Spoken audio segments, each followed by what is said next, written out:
I've never been a tech savvy guy, so when I was starting out, starting out trying to make a film, I was daunted by the thought that I had to learn how a camera works.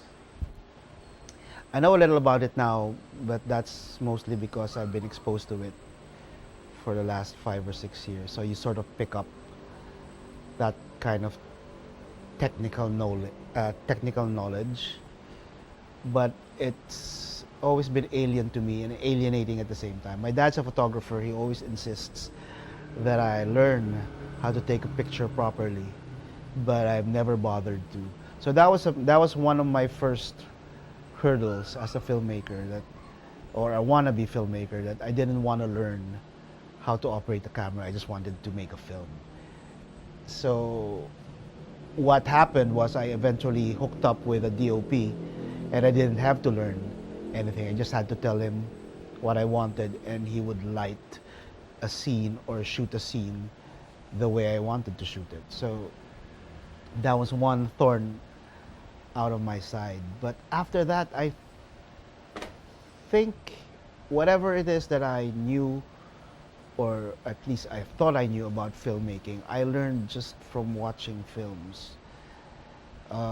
There was a point when we were making my first short films where I would indulge in long takes because it felt safe in a way.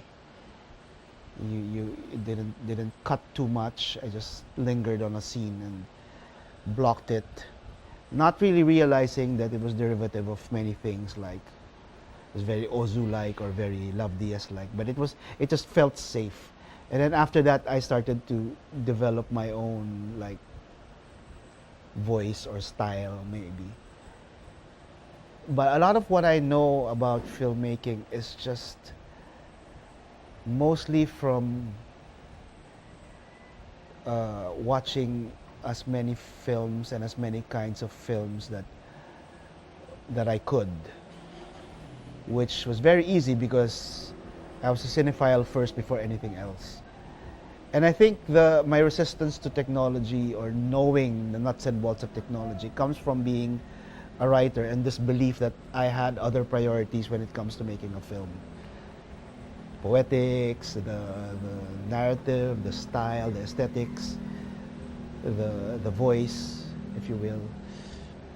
So all that, I think, came from that. And also, I think crucially, came from being a film critic as well.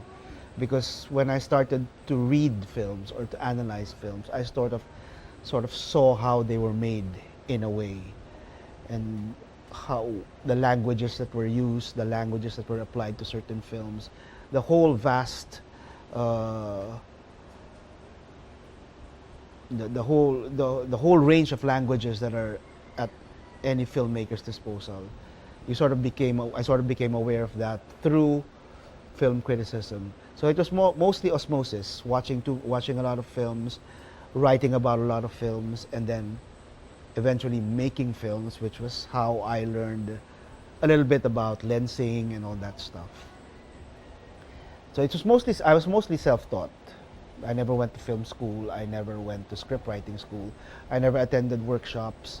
I probably would be a better filmmaker if I did. I don't know, but I didn't. I just went out and made films, watched films, wrote about films, and made films. So that's basically my film education. I'm not sure if it'll work for everyone, but the thing is, you have the technology at your disposal. You can shoot a film on your iPhones. You can shoot a film with your camcorder. There's no rules. And as long as we maintain that whole no rules policy of not knowing exactly what the right way to make a film is, I think we're good. I think a lot of young filmmakers could benefit from not going to school to learn how to make film, or can benefit from not learning how to make film, but just going out and making one. Won't work for everyone. Won't guarantee that good films will be made, but Yeah, that's how I did it. Which is not to say that film school is bad for you. There are advantages. I would imagine there would be advantages to going to film school and taking a film course. I've never been to one, so I wouldn't know exactly what the advantages are. But there's something to be said about uh, the classroom setting or the community or working with a group of people on in that context. So I mean, there's no hard fast rule of which is better, film school or no film school. But my not going to film school was a matter of circumstance. But there's also something very liberating about not going to film school, which is not knowing the rules. And when you're liberated from knowing, like, your emancipation from the rules or from even being aware that there are rules sort of frees you up to do what you want. And that usually results in very interesting work at the very least. Uh, Film school can be an advantage, but not going to film school shouldn't stop you from wanting to be a filmmaker or actually being a filmmaker. I think in any endeavor, in any creative endeavor, if you need an extra push, then maybe you're not for that, whatever that is that you're being pushed into.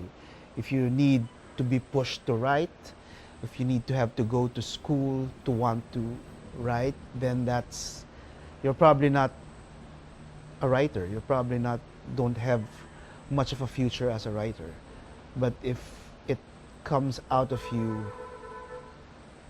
as Charles Bukowski used to say, if it comes out of you unasked, if it comes out of you almost as if it was second nature, then maybe that's where your calling lies. So I'm saying this because I don't think I need to push any of you who are now making films with your phones to keep making films. But all I'm saying is you don't have to go to film school anymore if you're where you are now.